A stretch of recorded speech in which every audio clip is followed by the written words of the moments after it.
Então, voltando ao nosso assunto do módulo 3 de História, então agora nós vamos estudar a cidade de Esparta da Grécia, né? Antes nós estudamos a cidade de Atenas, agora nós vamos ver a cidade de Esparta. A cidade de Esparta, como nós vimos lá no mapa, ela fica localizada no interior do Peloponeso, né? Então ela fica ali na Península Balcânica e ela fica na região do Peloponeso, que é essa região aqui, né? E a cidade fica aproximadamente nesse ponto aqui assim, ok? Esparta organizou-se como uma forte fortaleza em seu território inimigo. Por quê? Porque Esparta ela ficava mais abaixo do mar Mediterrâneo. Então, era muito fácil ela ser invadida, né? Então, por isso, ela se fortificou para evitar ser invadida. Acabou que se tornou a maior força militar da Grécia. Atenas também tinha uma força militar, mas a força militar de Atenas não era tão forte quanto a de Esparta. Esparta foi a mais poderosa, foi a mais poderosa cidade-estado da Grécia. Tá?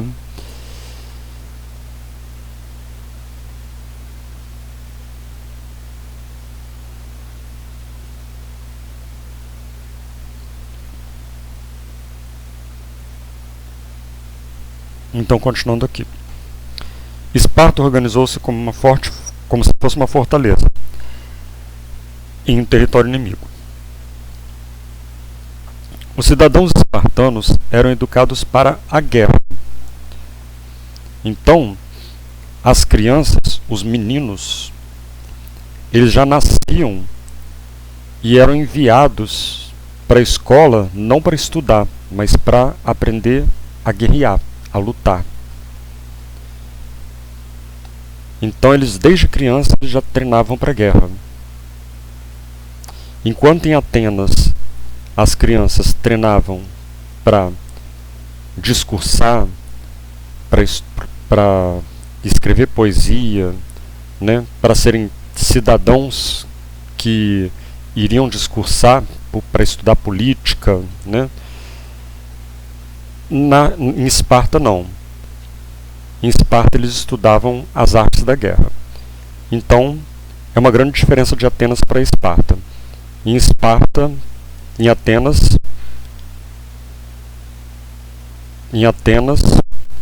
eles estudavam a arte da filosofia, a arte do discurso, a arte da política.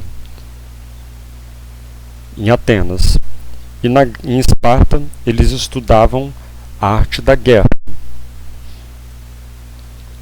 Esparta era uma cidade militarista, aristocrática e conservadora, né? Então, militarista porque tinha um regime militar, todos desde pequenos aprendiam a ser militares. Era conservadora, né? Por quê? Porque todos eles seguiam uma tradição e eles não abriam mão dessa tradição. Quem não seguisse a tradição era excluído. E aristocrática, porque os ricos tinham sempre mais privilégios, né? Isso em todo lugar, até hoje, é assim. Também era assim lá em Atenas. Como você lembra, em Atenas, por exemplo, quem era escolhido para ser do conselho do rei era a aristocracia. Quem era a aristocracia? Eram os donos de terra, né? Então, né, os donos de terra, no caso, que eram os eupátridas, né? Então, os eupátridas lá em Atenas eram a aristocracia. Aqui a aristocracia também vai ter um poder muito grande, tá? Então, em geral, em todas as sociedades, sempre a aristocracia e os militares, eles vão ter um poder grande.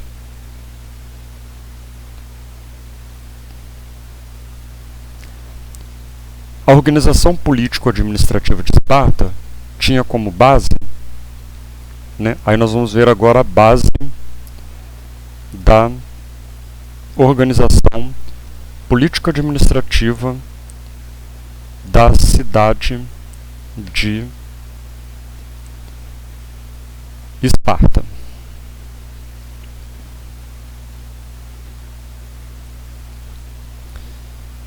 Então, olha só que interessante. Ao contrário de Atenas, Esparta tinha 2 reis. Então, não era uma monarquia. Mo é de monetário, de monarquia. Mona, uma. Então, em Esparta era uma diarquia, ou seja, eram 2, tá? Então eram 2 reis, tá? Era uma diarquia, 2 reis. Um rei vai ter função militar e o outro vai ter função religiosa, tá? Então um comandava o exército e o outro comandava a religião, tá? Enquanto lá em Atenas, na época da monarquia, você tinha um rei e esse mesmo rei ele ocupava o papel militar, o papel religioso e o papel de chefe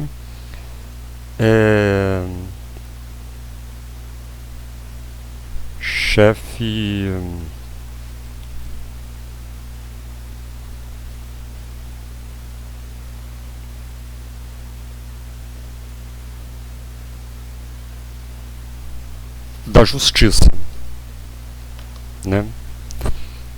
Então,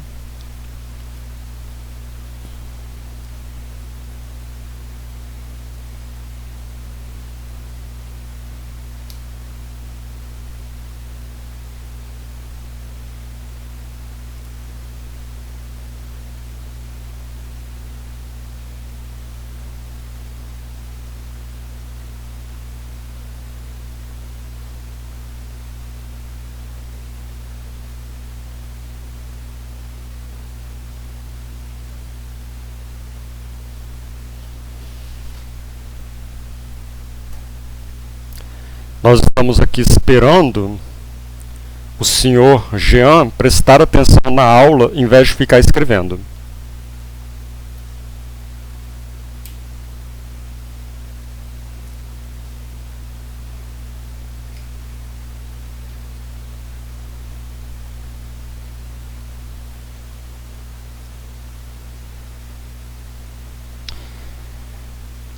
Então, continuando aqui, né, lembrando que lá em Atenas, na monarquia de Atenas, você tinha um rei, e esse rei era o chefe militar, era o chefe religioso e também comandava a justiça. Aqui você tem, em Esparta, nós temos uma diarquia. Você tem 2 reis, sendo que um fica com o comando militar e o outro fica com o comando religioso. Então, os 2 reis, eles não têm todo o poder para eles. Cada um fica com uma parte do poder. E eles eram sempre escolhidos entre as famílias mais ricas, né? Sempre todos os governantes serão escolhidos entre as famílias mais ricas, tanto em Atenas quanto em Esparta. Assim como lá, aqui nós também temos um conselho de anciãos. Você vê que a civilização grega, né, você pode mudar de estado, de cidade-estado. As cidades-estados elas são independentes, né? Elas têm algumas coisas diferentes, mas elas têm também algo em comum. Por isso que elas formam uma civilização. Além de ter a língua em comum e a religião em comum, elas também têm alguns outros traços em comum. Por isso que elas formam uma civilização, tá?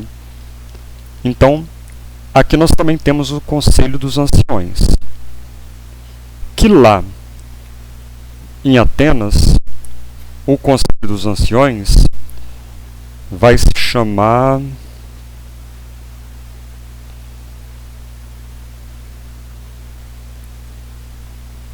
vai se chamar Conselho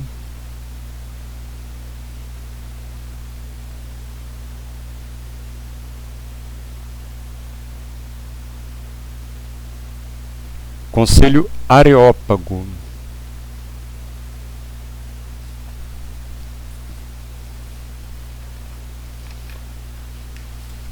Então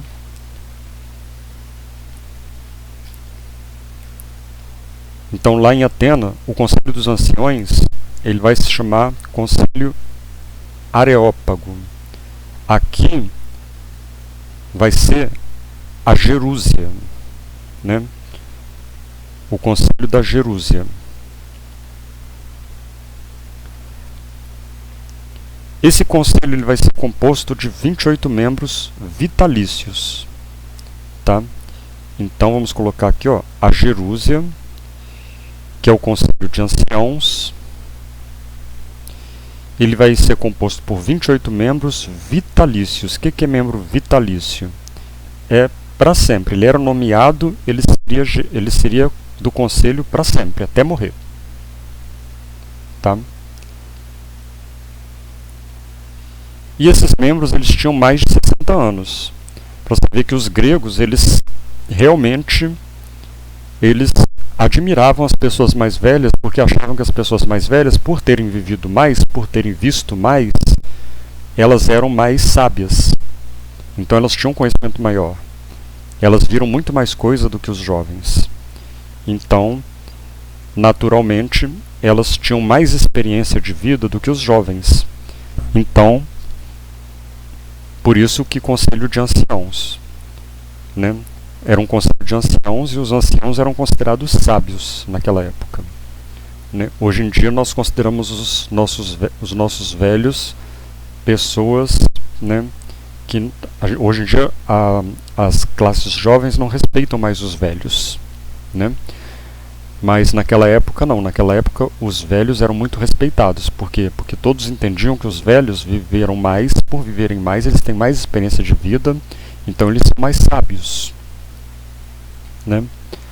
Então a função básica da Gerúsia, que era um conselho vitalício de pessoas, de 28 membros com mais de 60 anos, a função básica deles era fazer as leis e decidir todos os assuntos de política externa. Então olha só, lá em Atenas, né, quem tinha essa função era o Conselho dos 400, né? Então olha só, lá eram 400 pessoas para fazer as leis, enquanto aqui o Conselho de Anciões, não, na verdade é anciãos, né? Anciões está errado. O Conselho dos Anciãos, ou seja, a Gerúsia, ela só tinha 28 membros, tá? Então é uma diferença também, tá? Então a Gerúsia tem 28 membros e lá em Atenas era o Conselho de Bulê, que era um conselho de 400 membros, né? Nós tínhamos também em Esparta o Conselho dos Éforos, tá? O Conselho dos Éforos, ele era formado por 5 membros. Eles eram, na verdade, os verdadeiros chefes do governo espartano, né? Então, o rei, na verdade, ele era um líder militar e era um líder religioso, mas ele não governava. Quem governava era o Conselho dos Éforos. Então, quais eram as funções deles? Os Éforos, eles vigiavam as ações dos reis. Então você vê que o rei era fiscalizado pelos Éforos. E eles controlavam a vida dos espartanos, dirigiam a educação, que era militar, para os meninos, e exerciam a justiça. Lembra que lá em Atenas, quem exercia a justiça era o rei. Aqui não vai ser o rei que vai exercer a justiça. Quem vai exercer a justiça aqui em Esparta é o conselho dos Éforos. Né? Então, lá em Esparta você tinha um rei. Né?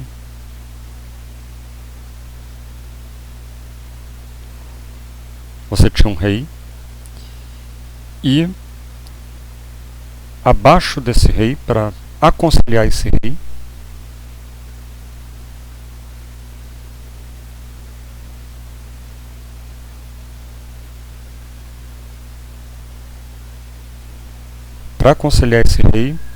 você tinha um conselho. Então esse conselho ele não mandava no rei, ele aconselhava o rei. Isso lá em Atenas, tá? Vamos colocar aqui.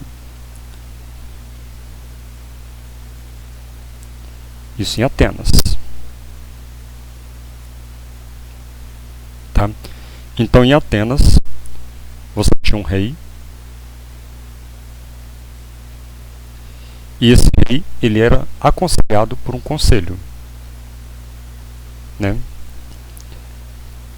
O rei que era o Basileu, que era aconselhado pelo conselho de anciãos, que eram os areópagos, e que depois foi dividido com 9 magistrados que passaram a ser mais importantes, os arcontes. Né? E o rei tinha, o rei lá em Atenas tinha o poder.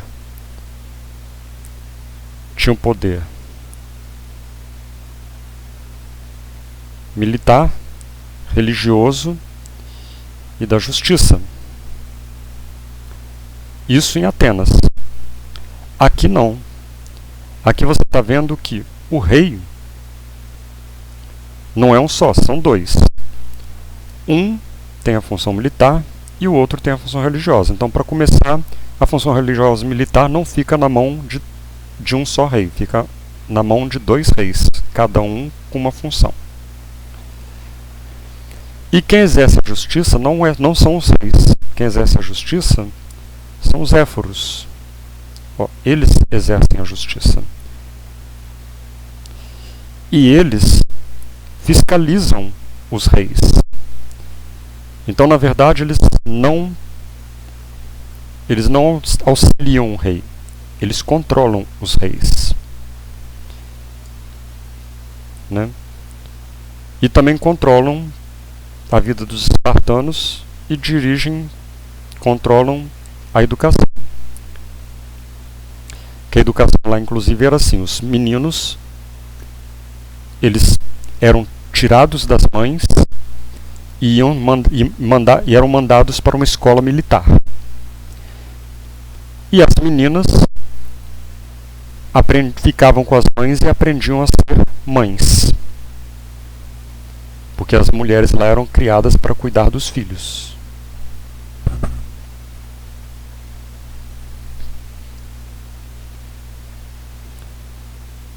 Por isso que os espartanos se tornaram, por causa dessa educação militar, os espartanos eles se tornaram o povo guerreiro mais poderoso da Grécia.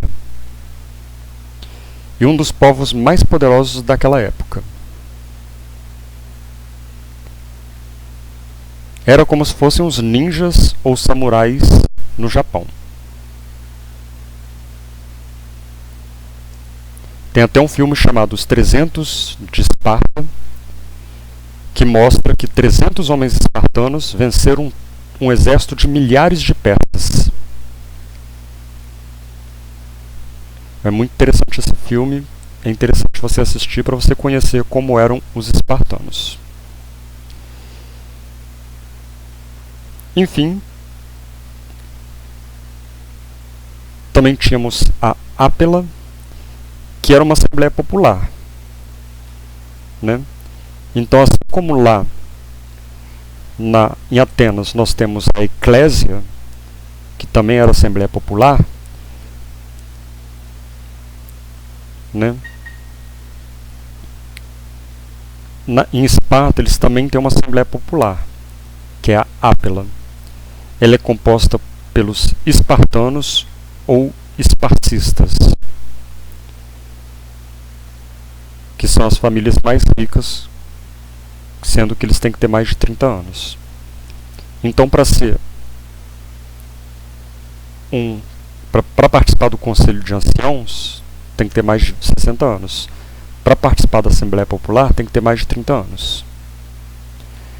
Já lá em Atenas, todos com mais de 18 anos poderiam participar da Assembleia Popular, né?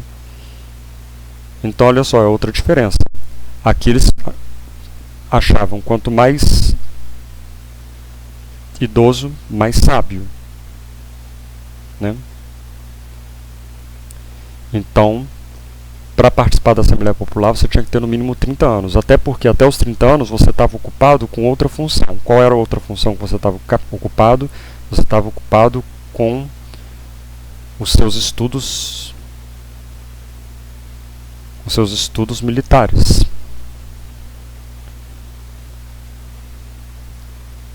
Então, você mais jovem, você estava ocupado com o estudo militar.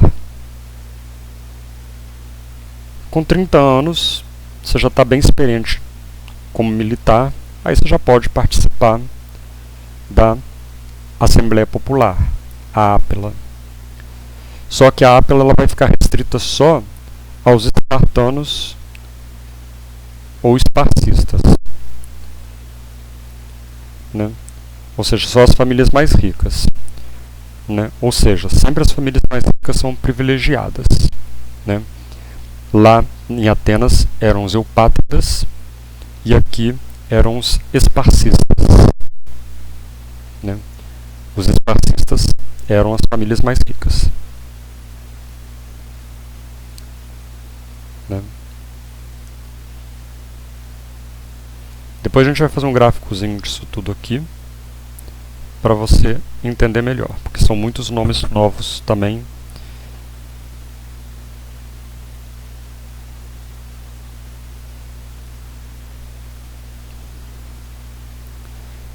Então, sendo uma cidade militarista, Esparta isolou-se em relação aos outros povos gregos, né? Então, assim, era uma cidade que Atenas, ao contrário, ela não se isolou. Por quê? Porque Atenas, ela comercial. Lembra que a economia de Atenas era baseada no comércio. Então, para comerciar, você tem que visitar as outras cidades para poder comerciar, né, para fazer as trocas de mercadorias. Então, eles navegavam, né, e navegando eles saíam da cidade e levavam suas mercadorias para trocar em outros lugares. Já os espartanos, eles se isolaram. Por quê? Porque o interesse deles era ficar dentro da cidade, treinando como militares, e isolada por quê? Porque eles tinham que se proteger. Então, quanto mais eles ficassem dentro da cidade, mais eles poderiam proteger a cidade, né? Então eles ficavam dentro da cidade e ficavam dentro da cidade fazendo seus treinamentos militares, sempre se preparando para uma possível invasão.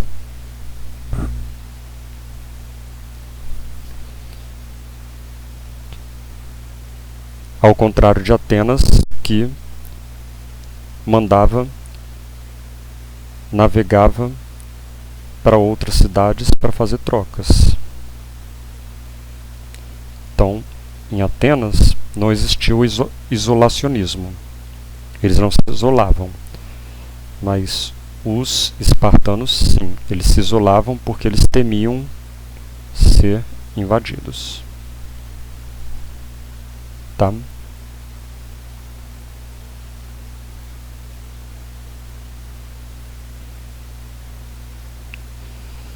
Então,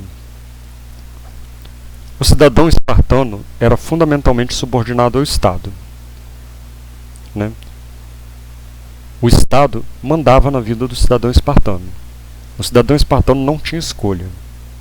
Chegou a determinada idade, ele era obrigado a ir para a academia militar.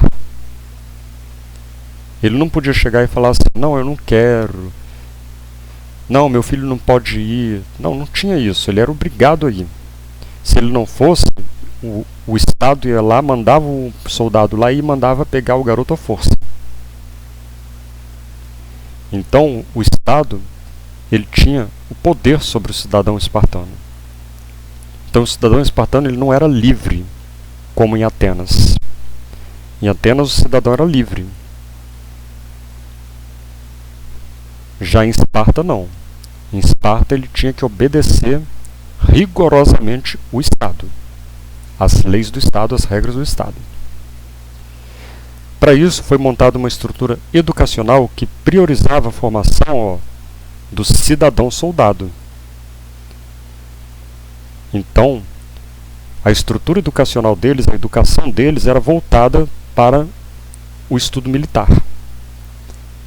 Ao contrário de Atenas, em que ele era voltado para o estudo filosófico. Então, o cidadão soldado, ou seja, a criança, desde cedo, ela era bem treinada fisicamente, era treinada para ser corajosa, era treinada para ser totalmente obediente às leis e totalmente obediente às autoridades.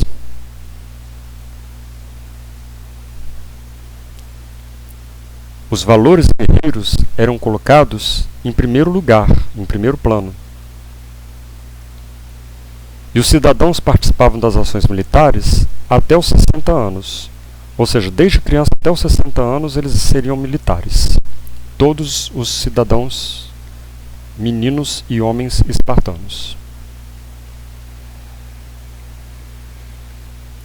Isso lembra um grande personagem no Japão chamado Samurai, que também nascia para ser guerreiro e ia ser guerreiro a vida toda.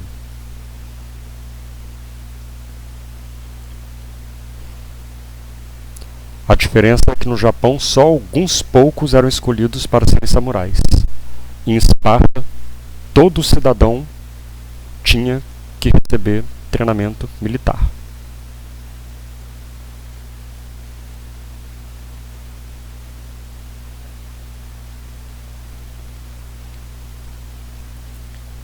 Inclusive, uma observação que não está aqui, mas não sei se fala mais para frente.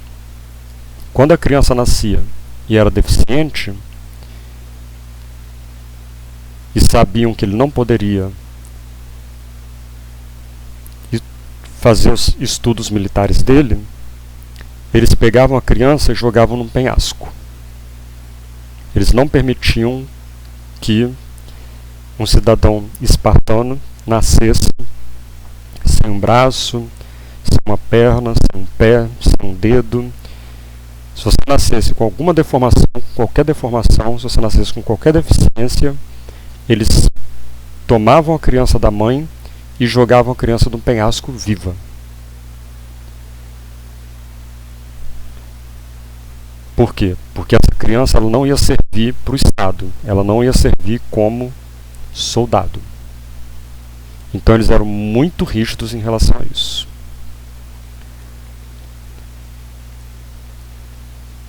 Então, em termos de educação, o espartano só precisava saber uma coisa: ler, escrever e contar. Só isso. Era a única coisa que ele aprendia na escola de ensino. O resto, ele aprendia, o resto da educação dele, a finalidade era obedecer ao comando militar, suportar os trabalhos pesados, lutar e conquistar. Ou seja, o treinamento dele era totalmente voltado para o comando, para a guerra. Entendeu? Então ele não precisava fazer grandes cálculos, não precisava escrever poesias, não precisava ler grandes contos, que eram o que os atenienses faziam na escola. Os atenienses, eles desde pequenos aprendiam a ler grandes livros, aprendiam a escrever poesias, aprendiam a fazer grandes cálculos. Em Esparta, não. Em Esparta bastava o básico, ele leu o básico, escreveu o básico, contar o básico, mas ele tinha que se especializar na arte militar. Entendeu? Então a especialização dele era militar, não era política nem filosófica. Tá?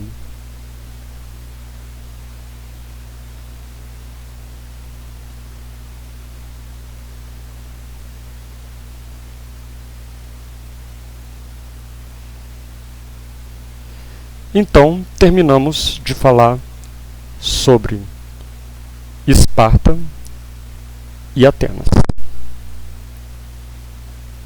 que foram as duas principais cidades gregas. Tá? Então vamos fazer uma pausa e vamos depois falar sobre o modo de produção no mundo grego.